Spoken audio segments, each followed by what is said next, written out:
喺屋企醃雞蛋、醃鴨蛋、醃鵝蛋嘅，你只要記住我呢個方法，無論你醃咩蛋啊，個個都會翻沙流油，好食到不得了，放一年都唔會壞。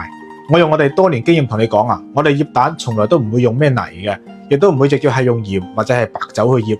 咁樣做唔單止係唔衛生啊，而且醃出嚟嘅蛋啊，一係咧太鹹，一係咧唔出油，仲容易變臭同埋發黑嘅。今日咧我哋分享一個好方法啦，等你哋可以屋企咧做出呢個翻沙流油嘅醃蛋，大人細路都爭住食噶。為咗防止視頻以後你揾唔翻啦，你可以點讚收藏起身啊，翻屋企之後慢慢學都得嘅，或者轉發俾身邊需要嘅朋友。首先啊，攞出屋企飲剩低嘅白酒，洗下啲雞蛋、鴨蛋或者鵝蛋。記住啊，唔好用清水，用清水容易變質嘅。用白酒洗，唔單止唔會變質，而且咧可以有效咁去除表面嘅大腸桿菌啊。第二，喺太陽底下咧曬1個鐘左右啊，咁樣會更加容易翻沙出油嘅。第三，喺鑊裏邊咧加5斤嘅清水，記住係5斤啊，再加1斤嘅食鹽，加啲花椒，煮出嚟之後攤凍備用。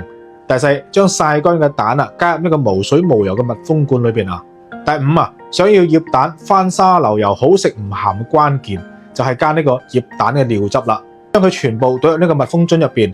呢個係酒店大廚根據黃金嘅比例搭配好嘅，係專門嘅醃蛋料汁啊！唔單止可以去腥增香，而且用佢醃出嚟嘅蛋啊，個個都係翻沙流油，好食到不得了。